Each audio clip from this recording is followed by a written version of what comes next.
Hi everyone, in this exclusive segment of Learner's Take by Naukri Learning, we will be speaking to Abhishek Rath.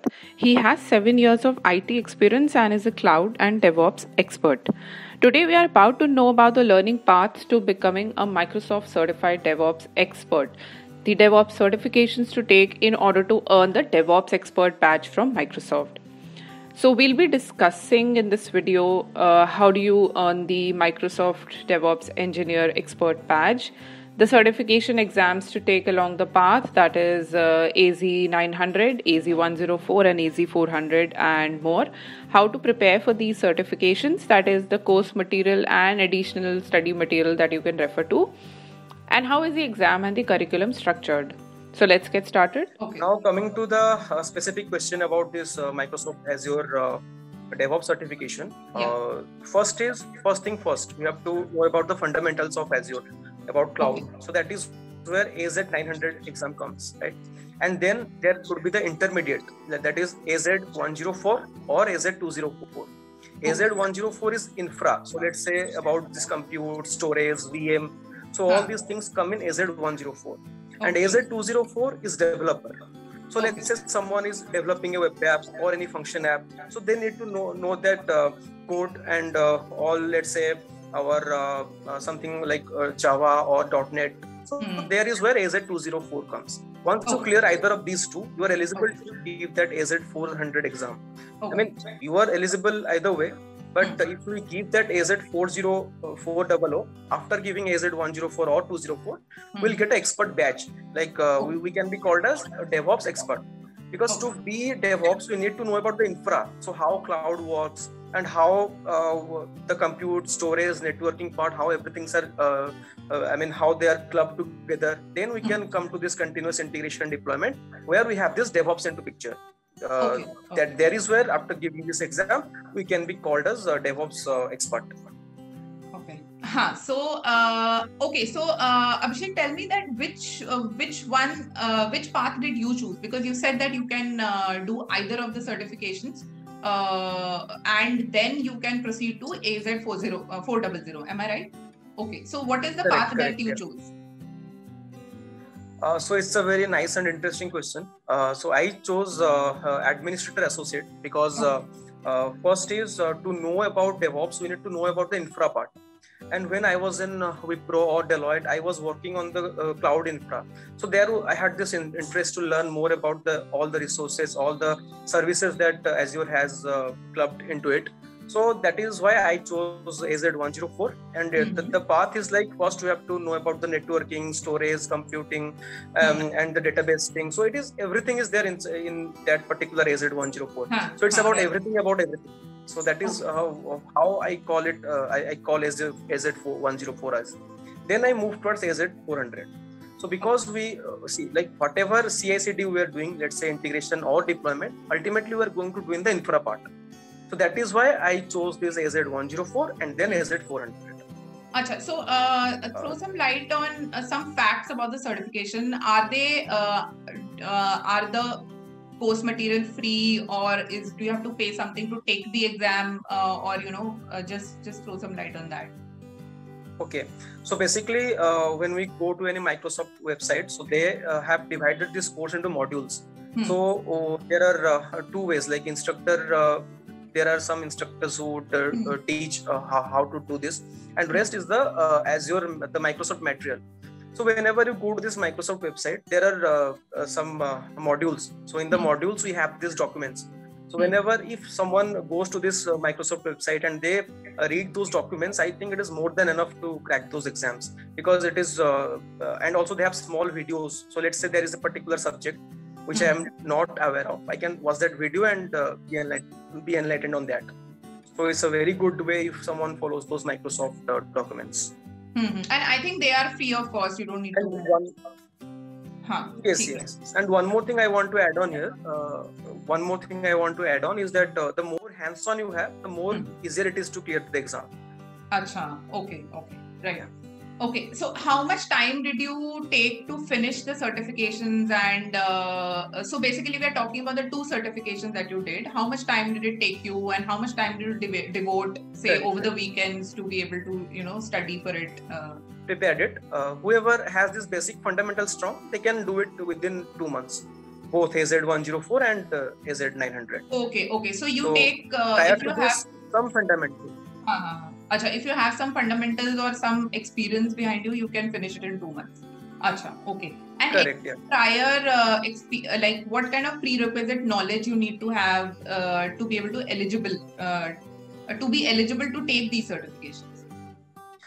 Yeah, so previously whatever we had, it was in on-prem. So now every organization, they're moving to cloud. We should know the end-to-end of cloud. What is cloud?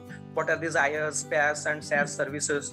So let's say we are using infra as service, platform as service, then all about continuous integration and deployment. So all these are the basic things to start from. So if we know these basics, we can jump onto this cloud and DevOps certification exams. Acha, okay, right. And once you take the examination, are there any eligibility criteria, like you have to score this much in order to be certified? Yes, so actually the exam is of 1000 marks and we need to have at least 700 marks, like 70% to pass the exam.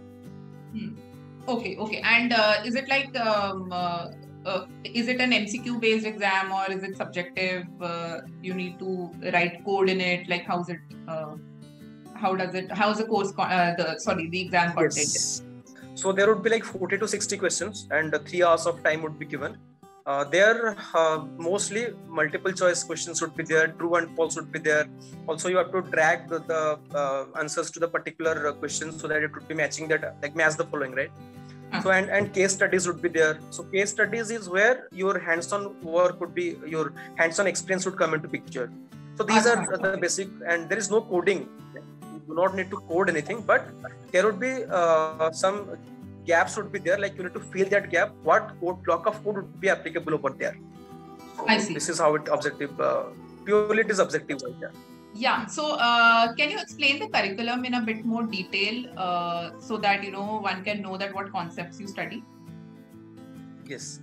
So for this, we need to have the end-to-end knowledge of cloud. So when I say cloud, we need to know the networking part, the compute, the storage, so how things are getting stored in cloud, how the network, the hub and spoke model of that networking, so how basically the networking is done and how the migration is done, about the backup, the site recovery plan, disaster recovery. These are basics. So this is how the infra is set up in cloud. Now coming to DevOps, we need to know about the agile methodology, the continuous integration, continuous deployment of applications, how the applications are hosted in cloud, how applications are made, like the web applications. So we need to have, let's say someone needs to create a web application. We need to know about the app service environment, the app service plan, then the web application. So this is the layer one should know. This is the basic things, how the end-to-end in cloud is there. And the DevOps is like continuous integration and continuous deployment. And for that, agile methodology is must. Okay, right. So how did you prepare? Like, was there any time you devoted to self-study? Was it only the documentation you followed?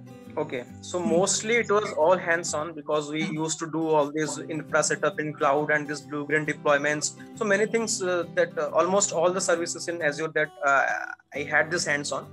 And apart from that, theoretically, if someone wants to gain that knowledge, so in Udemy there is a course. There is Alan Rodriguez. So he is the way he explains, anyone can just grasp that. So that is what I would suggest for AZ104 or AZ400. Those who do not have hands-on specifically, then Alan Rodriguez is the person who can just make all your fundamental clear and help to connect the dots. What did you learn in the course that you think you did not know before, like which struck a chord with you? See, it was like when we work on something, it's all in bits and pieces. And when we give the exam, then we theoretically also we grab all the fundamentals. It's like all the dots are connected. Are there any practice labs or any hands-on projects that you got to do while you were, or any, so to say, some mock exams you got to, you got your hands on? Yeah. As you tell me about this hands-on, so it was all in our office in project, whatever for the clients we were working. That was completely there. And coming to this practice states, we can there is one website, His Labs, right? So there we can take, let's say, AZ104 or AZ400. We can just give those mock exams to boost our confidence to clear this certification exam. And can you tell me what you learned about CI/CD, continuous integration and continuous deployment? Yes. When we are focusing on this AZ400 DevOps, mostly it is about Git, about Azure DevOps. So in Azure DevOps, it starts with, let's say, about creating the CI/CD pipeline. That is how our code is to be sent to the web application or to the cloud. So there is where we'll come to learn about what is continuous integration. So it is basically, there is a raw code which we are packaging it and we are sending it to the, we are packaging it in form of artifacts and sending it to the cloud environment. Okay. This is what completely we get to know about Azure DevOps, how those deployments are done, continuous deployment. So if that AZ400 is completely focused on, mostly it is in Azure DevOps. So there is where it teaches us about continuous integration and continuous deployment. Also, we have this container like Docker, Kubernetes. So all these basic fundamentals are there inside that course. Acha. You mentioned Kubernetes also. You are that also you get to learn. Acha. Okay. Second last question is, what kind of certification do you get once you clear the exam? So is it like Microsoft awards you whatever like? Yes. When we clear AZ104 and AZ400, we would get individual certificates, and eventually that 3-star badge would be given that you are a DevOps expert. Okay, right. So, and how has these certifications impacted your career? So first is it has given that confidence to handle all the challenging environment that is there in cloud and DevOps. And second is the market, like all the clients for whom we work, they are precisely focusing on certificates. So it's a definite add-on to your resume. If someone wants to go for a good opportunity, then it would definitely help. Okay, thank you so much, Abhishek, for helping out with this. And I'm sure this is going to help someone who's looking for a DevOps learning path. Correct, yeah. Yeah. And thank you so much. Yeah. Yes.